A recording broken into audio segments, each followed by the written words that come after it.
Como siempre en este laburo que tenemos de comunicadores, siempre hay una preocupación por ver qué cuernos vas a comunicar.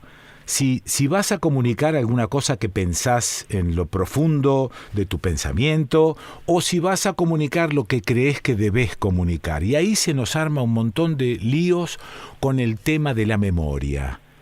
No tenemos mucha memoria, y nosotros los que trabajamos en los medios de comunicación deberíamos, no sé, ejercer la memoria todo el tiempo como si esto fuese un trabajo. ¿Por qué digo lo de la memoria? Porque si perdemos la memoria, terminamos comprando cualquier cosa que nos cuenten del pasado. Fíjate lo que pasó con, no sé, la historia de Mitre, por ejemplo. Mitre escribió una historia a su arbitrio, a lo que él creía que era. Después todos compramos esa historia. Esa historia se transformó en un mármol y en realidad no sabemos bien qué es lo que pasó, porque está contada por un tipo desde un sitio determinado, en lugar de tener una memoria colectiva, que esa es menos manejable, la memoria colectiva. No la tenemos. Y si seguimos sin ejercer la memoria, sin ejercitarla, sin charlar sobre estas cosas que sucedieron, los 30.000 desaparecidos de aquella dictadura militar que no está tan lejos en el tiempo serán olvidados por nuestros nietos. Nadie se va a acordar, salvo que de alguna manera nos pongamos a trabajar con el tema de la memoria. Y bueno, es difícil de entender esto porque somos olvideros, ¿no? No sé si el resto del mundo lo es, pero el argentino es olvidero. Para algunas cosas es olvidero, para otras no tanto. Pero hay algunos espacios que están dedicados a la memoria. Y no todo el mundo conoce, por ejemplo, que hay un espacio dedicado a la memoria que se llama La Perla y que fuera uno de los centros de tortura y exterminio más grandes de Argentina. Y que está ubicado más o menos a mitad de camino entre Córdoba y Carlos Paz, en esa autovía que hay entre Córdoba y Carlos Paz, donde está, no sé, Yoxina, Malagueño, ahí está La Perla. Si no hubieran ocurrido los delitos que allí se cometieron, La Perla sería, no sé, un hermoso paisaje cordobés más. Pero allí no es que se esconda, allí está a la vista una historia que todas y todos debemos saber, recordar, actualizar. Ya pasaron 12 juicios sobre delitos de lesa humanidad. La causa Dietrich Herrera se desarrolló en forma virtual. Se pueden seguir las audiencias por la web, fíjate www.diariodeljuicio.com.ar. Por la pandemia, La Perla permanece cerrada al público, pero la gente sigue trabajando desde sus casas. Hace casi un año, Julia es la directora del Espacio para la Memoria La Perla, lugar donde trabaja hace ya 11 años, Julia Zulié. Julia brindó testimonio en la causa Dietrich Herrera. Su hermano Juan Carlos, militante de las Fuerzas Armadas de Liberación, una de las víctimas en esta causa. Julia, ¿estás por ahí? Sí, Quique, hola, buen día, acá estoy. Buen día, Julia. A ver, para ir arrancando un poco así con esta historia, ¿no? ¿Cómo era la militancia en la Córdoba de aquella época, cuando arrancaron, cuando empezaron a pensar? Sí, mira, la Córdoba de aquella época venía de padres laburantes. Sí. Padres laburantes, muy comprometidos con que nosotros estudiáramos y pudiéramos participar de todos los cambios que había en esa sociedad. Era una sociedad no consumista, entonces era una sociedad que se preocupaba mucho de construir con el otro. Ajá. Así íbamos creciendo. Sí. Y en aquella época que no había televisión ni no había redes sociales, la mayoría de la juventud, tanto estudiante como trabajadora, leíamos mucho. Sí. El vicio nuestro eran los libros, no las redes sociales. Pero, perdón, ¿ustedes eran un grupo o toda Córdoba pensaba así y yo estoy equivocado cuando digo Córdoba siempre fue reaccionaria? No éramos un grupo. La juventud se manejaba así. Ajá. Y te vuelvo a repetir, la juventud que tenía acceso al estudio y aquella juventud que no estudiaba pero trabajaba. Sí. Era un común denominador. Sí. En una época en donde mundialmente había muchos cambios. Ajá. ¿Qué te puedo decir? Las marchas en contra de la guerra de Vietnam en Estados Unidos, Sí, señora. el Mayo francés, Sí, la Revolución señora. cubana. Sí, señora. Y eso hizo que nosotros empezáramos a acceder a lecturas de grandes pensadores, de filósofos, de muchas ideologías revolucionarias. Ajá. Sobre todo la gente más grande que yo, que eran mis hermanos, los universitarios. Sí. Y nosotros los jóvenes también. Uh-huh. Se había dado en Latinoamérica, había nacido la teoría de la liberación. Sí. En cuanto a la religión, y esa teoría decía que nosotros teníamos que comprometernos con el pobre. Ajá. Y en mi caso, que yo era adolescente, porque en ese momento te estoy hablando de 13 años, recién empezaba el secundario, Sí. yo tuve la suerte de poder ir a una escuela parroquial cuyo representante legal era un cura que abrazaba esta teología de la liberación. Ajá. En aquel momento esos curas se los llamaba tercermundistas, Eso. que eran Sí. mal vistos. Ajá. El padre Carlos Ponce de León era muy amigo de Angelelli. Todos sabemos que Angelelli es una víctima de dictadura. Sí. Y bueno, esa ideología que el padre tenía de pelear y luchar por la desigualdad y la pobreza, Sí. a nosotros nos permitió en el colegio que pudiéramos formar un cuerpo de delegados. En otros colegios se llamaba centros de estudiantes. Y bueno, nosotros desde la escuela militábamos por los compañeros, por reclamar que se nos respetara, porque en aquella época era bastante dura la educación, ¿no? Sí. No nos daban mucha posibilidad a la queja los profesores. Claro, claro. Bueno, trabajábamos también en ser solidarios con los compañeros que tenían algún problema económico. Y después solíamos hacer ferias de platos en la puerta de la iglesia cuando era la misa los fines de semana. Sí. Y con esa platita que recaudábamos, los varones, los adolescentes de la escuela, se dedicaban a trabajar en lo que era la comunidad, Sí. acercarse a los barrios más carenciados de la zona, acercar alguna ayuda y hacer algún trabajo comunitario. Pero la visión que la sociedad tenía de estos jóvenes, ¿cuál era? Porque vos me decís, bueno, era un cura que estaba mal visto. Exactamente. A ver, ¿cómo era la sociedad en ese momento? Y lo que pasa es que la sociedad a nivel nacional y mucho más en Córdoba era una sociedad muy conservadora. Ajá, conservadora. Era una sociedad Sí. muy atravesada por Sí. lo religioso. Sí. Era una sociedad muy nacionalista en el sentido de respetar los símbolos. Ajá. Y los policías y los militares, esos uniformes eran muy respetados. Sí. Entonces, que los jóvenes tuviéramos nuevas ideas y que Sí. tratáramos de romper con determinados... Era complicado. Era complicado, Sí. era complicado. Che, ¿y la sociedad cordobesa cambió con los años o sigue siendo más o menos la misma?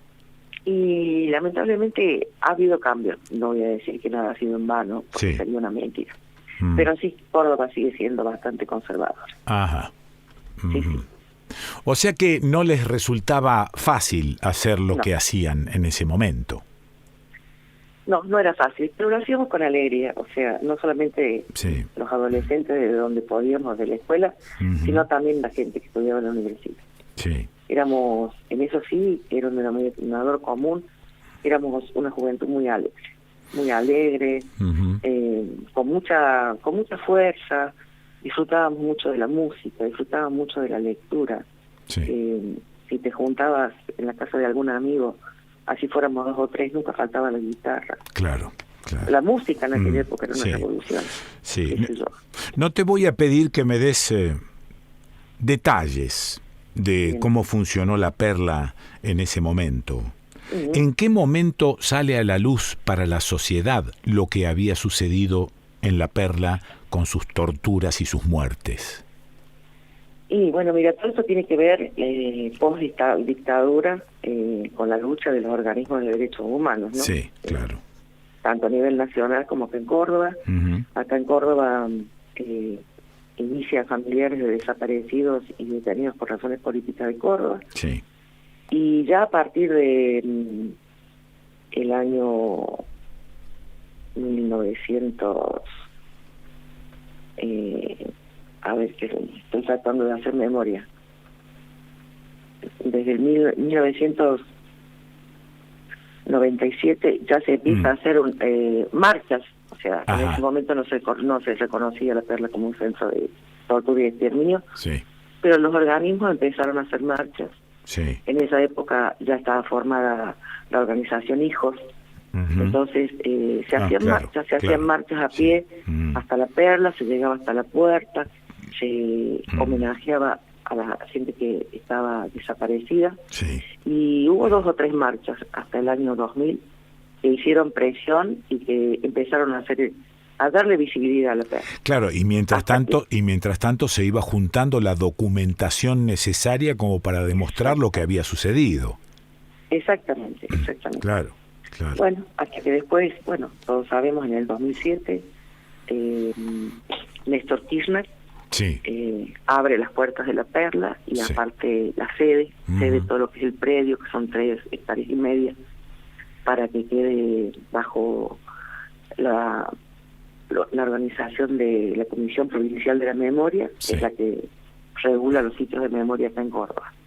Y ya el 24 de marzo del 2009 se abre al público.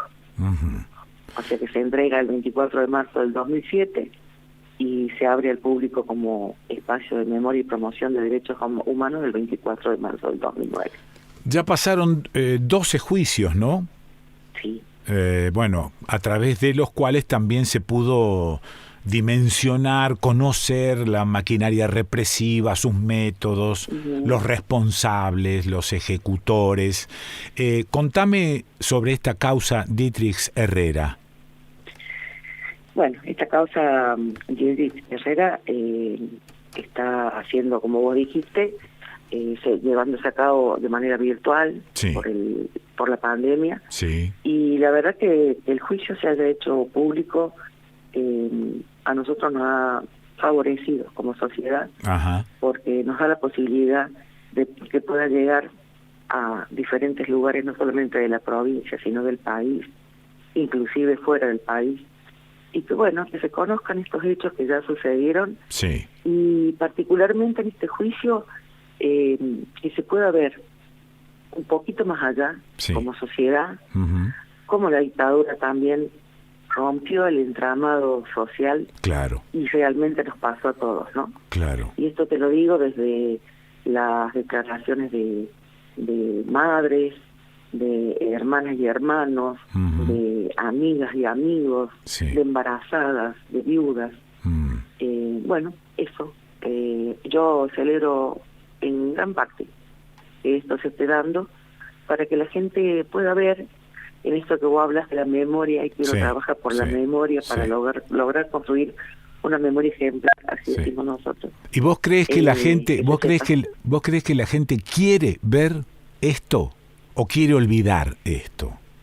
Y lo que pasa es que el tema es un tema muy duro y lógicamente provoca resistencia. Claro. Pero yo no creo que se trate de si la gente quiere o no quiere ver. Yo siempre creo en la sociedad argentina, que creo que en ese sentido tiene muchas cosas sanas. Y me parece que más allá de creer o no creer, lo que uno hace es trabajar en pos de las generaciones nuevas. A ver, a aquel que nos ha tocado vivir, que ya somos grandes, y ya tenemos una idea formada, es respetable el que acepta o el que no acepta lo que pasó. pero nosotros tenemos que trabajar por el futuro de la democracia y está ahí, está en el trabajo que uno le puede brindar a los jóvenes, ¿no? Pero hay, Julia, una lucha permanente contra el olvido, ¿no? Porque hay una pulsión, tengo la sensación yo, a lo mejor estoy equivocado, pero tengo la sensación de que hay una pulsión para el olvido, para tapar todo eso que sucedió. No hablemos más de eso, ya está, eso ya pasó.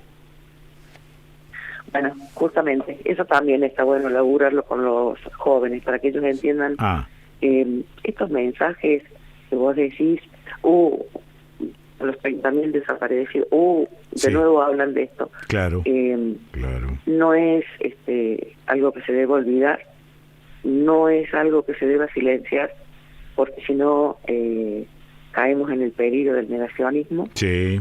Y cuando uno niega lo que sucede, lamentablemente lo más probable es que con el tiempo las cosas se vuelvan a repetir. Sí. Entonces, trabajar desde ese lado con los jóvenes, hacerles ver que realmente se buscaba destruir, que en definitiva era los lazos sociales, sí. que en definitiva era destruir la idea de tener una ciudadanía más democrática y más comprometida con el otro, sí. Y hacerles ver que aún hoy, a pesar de que esa historia es historia, aunque sea reciente, sí, se siguen sosteniendo prácticas de aquel momento. Claro. Que son las que, exactamente, que son las que nos dividen como sociedad, como país. En ese sentido tuvieron éxito.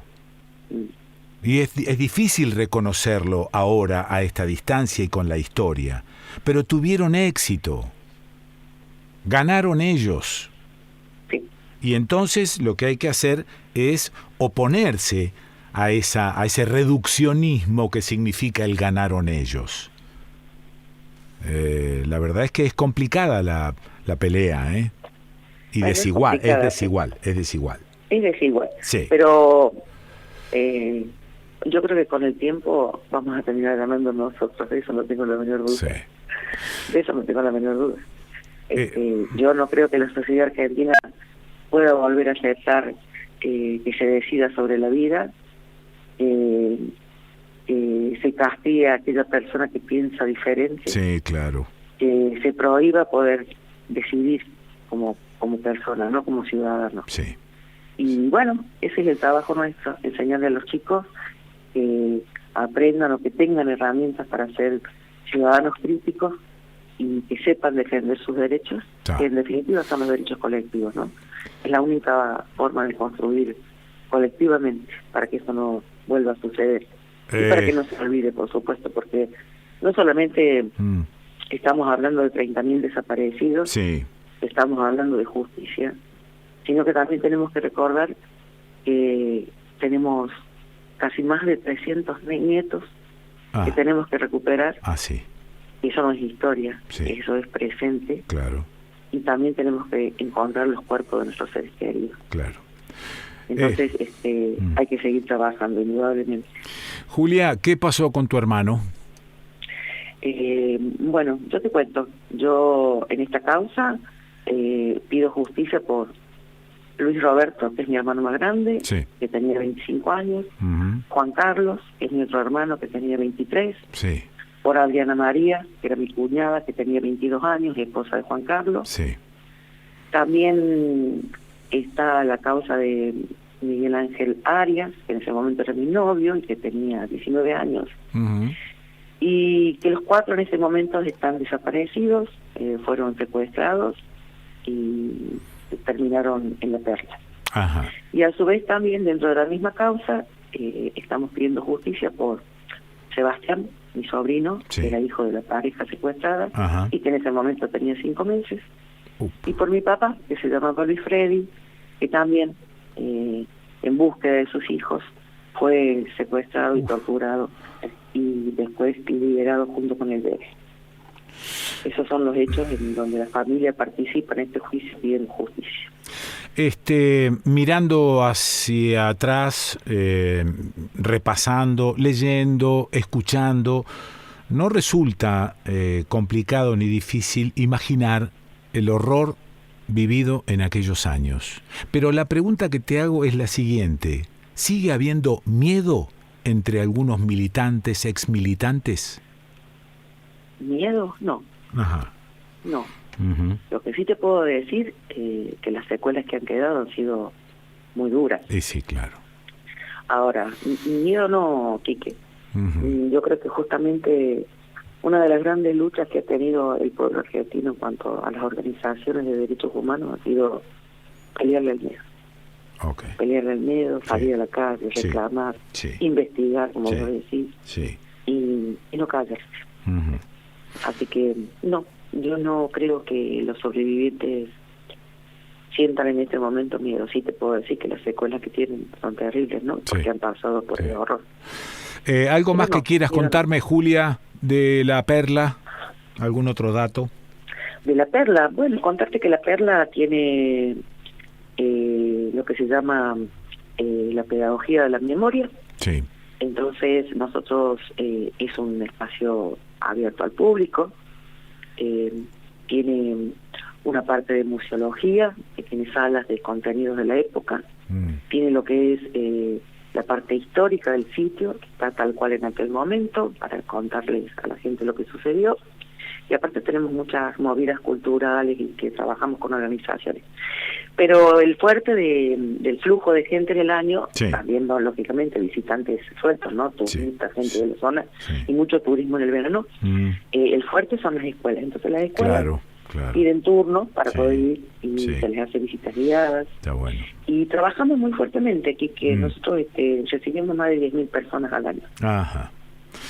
Bueno, y ese es el trabajo que hacemos con los jóvenes, ¿no? Son visitas guiadas, son visitas pedagógicas. Sí se cuenta lo que fue la historia, pero se cuenta desde una mirada pedagógica que tenga muchos disparadores para que los chicos puedan tender un puente desde aquel pasado reciente a la realidad que ellos viven en este momento. Gracias, Julia, te mando beso grandote. Bueno, gracias a vos, Quique, muchas gracias. Muy amable. Bueno, la escuchaste a Julia Soulier, que es directora del Espacio para la Memoria La Perla, que está a mitad de camino en la autopista entre Córdoba y Villa Carlos Paz. ¿Y dónde la escuchaste? Aquí, en Estudio País.